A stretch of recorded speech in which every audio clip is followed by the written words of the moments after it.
2017. Ba, mga bahaba na yan.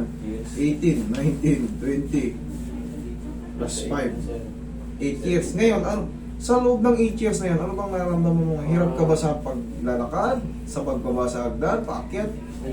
Pagtalon? Saan ka hirap? Doon, sa lahat na yun. Sa lahat na yun. Lalakad. Pero yung normal walk, nagre-reklamo rin? Oo, sir.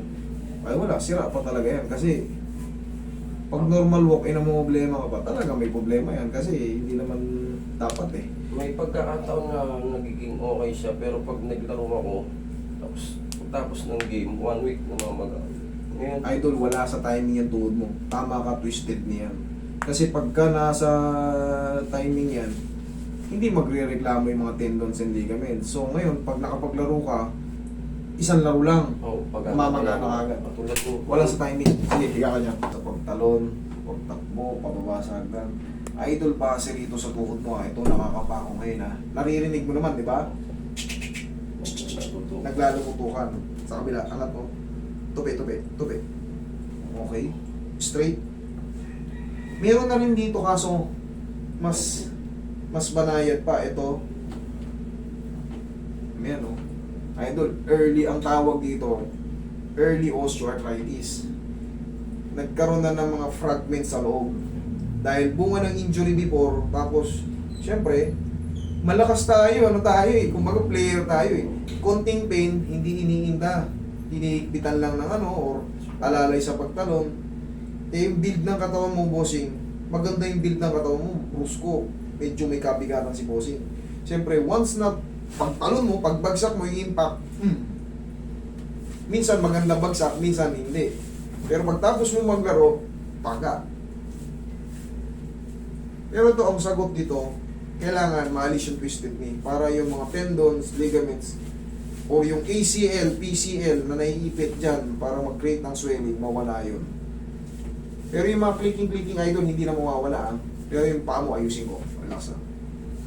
Puso ko kami rito. Yan, huwag kang matawag. Straight ka lang. Huwag kang matawag.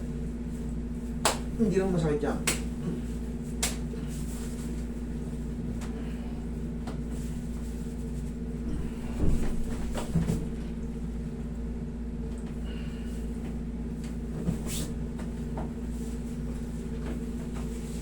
Huwag mo lalabanan na ito. Lambutan ko lang yung paa mo. Thank you. Huwag mo lalabanan na. Hindi naman masakit yan. Thank you. Ayusin mo muna niyo. Ayusin mo muna mo kaya. Yan. Tapos, haplos lang po ng pagmamahal ng pao. Palagi niyong gagawin dito. Tandaan mo to, tol. Ay, pag maglalaro ka, kahit bukas pwede ka maglaro eh. Kasi hindi siya underswelling ngayon eh. Kahit bukas pwede ka maglaro. Pero, bago ka maglaro, dahil sa tagal ng pagkaka-injury mo, at iniinom pa rin, maglalagay ka na ng knee support. Bakit? Kasi kailangan mo ng supportan to. Sanay na to na ganito eh. Sa loob ng 8 taon, sinanay mo na gano'n, kaya nagkaroon ng scratch. Kasi nga, ngayon, binago ko yung posisyon. I-grip natin to, bibigyan kita ng pansamantala, bandage. Pwede mong ilaro to, haplusan mo lang ng pao. Pwede mo ilaro, maniwala sa akin. Yung mga ganito, kasi walang kaswel-swel, oh. Wala nang swelling.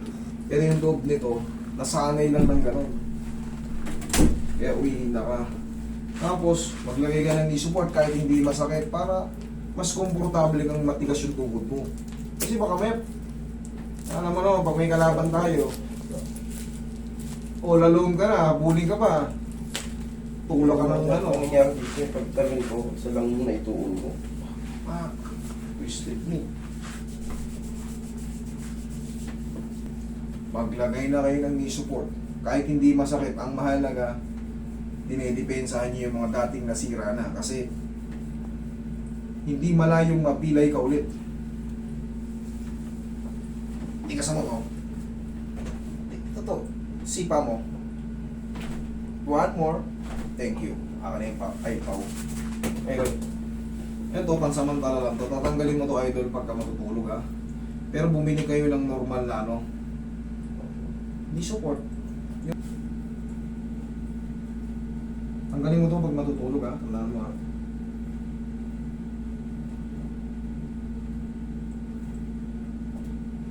Testing mo yun doon. Akyat panaog ka ron sa baba. Ay, sa hanggang. Sige.